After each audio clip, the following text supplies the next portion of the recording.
Hello beloveds, my name is Evonne from Embodying Mother and welcome to the cycle report for the 26th of March 2019. I come to you from Dja Dja Wurrung country in Central Highlands, Victoria, Australia in the Southern Hemisphere. So it's a very exciting time. We are 6 days past the equinox, so spring equinox in the Northern Hemisphere and autumn equinox here in the Southern Hemisphere. So here in the Southern Hemisphere, the autumn equinox is the time of the Maga. It's also the time of looking at what we can let go of, because we're in the descent into the darkness of what we need to let go of to bring more balance into our lives.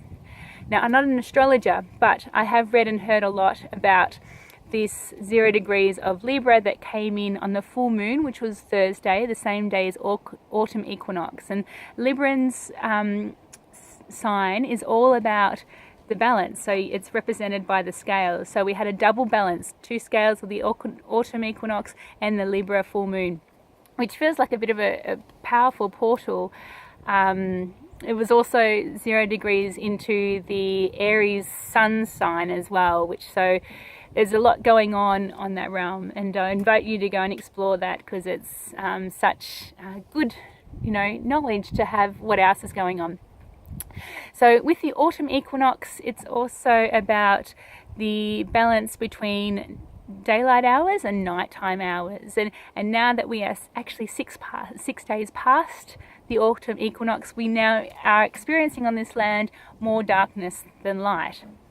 And as we move into the next months, weeks and months, towards winter solstice, it will become very, very evident of the darkness as compared to the light. So it's important, I think, for our bodies to be outside as much as we can, to soak in the sun as we can. It's really funny because we tried all summer to stay out of the sun, but now it's a good time to really feel it on your skin before we move into those winter months. It was really interesting. It feels like as soon as the autumn equinox hit here on this land, we really experienced the turning of the season. So really dropped into the autumn feeling. And I've really noticed in the last few days driving around to see all the deciduous European trees around starting to change their colour, the leaves, to orange, the reds, those beautiful autumn colours.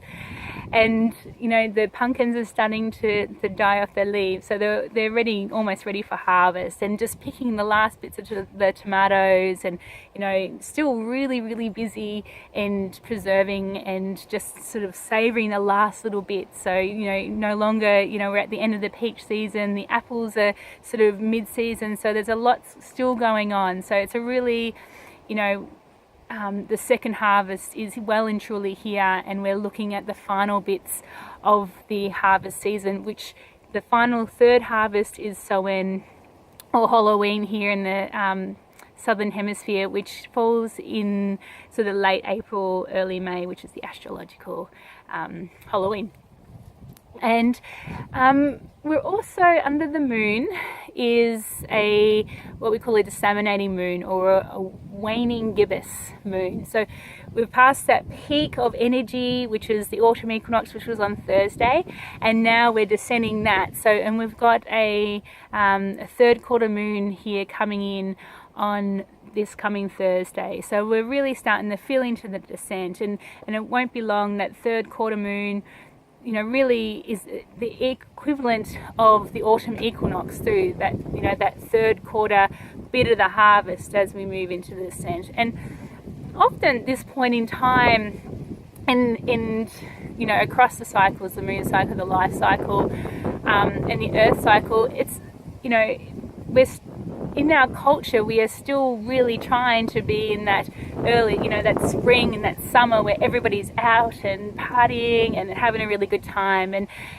it's actually more about coming in, and also your menstrual cycle as well. You notice as you're going around, if you're a bleeding woman, that when you come into those last bits before you, last few days or weeks just before you start to bleed, that everything starts to become internal and become a bit quieter, and and or not. It could be, that third bit of the harvest, and it could be what it looks like that, as Jane Hardwicke Collings, my teacher, would say, you're really happy at the first bit of your cycle, vacuuming, yes, I'm doing vacuuming, and then you sort of reach into the peak of your ovulation, and you're like, yep, vacuuming, and as you're coming into that last bit of your cycle, you're like, why am I the only one doing the vacuum around here? No one does anything.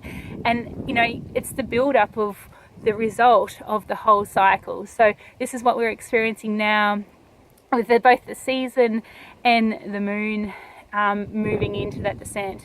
And those who are not bleeding are with the moon cycle. So, men, women, children, women who don't have wombs or have stopped bleeding into their marga past menopause would also feel this, starting to feel that really descenty feeling of the results of this moon cycle. So I really invite you to take note of your cycles and take note of the moon cycle and look what's rising up at the start and what's peaking at the top, and as we're coming into descent, make notes, because that's a really good way to really witness this magic in action and really start to embody it, because it becomes a very trustworthy thing once you see it in action.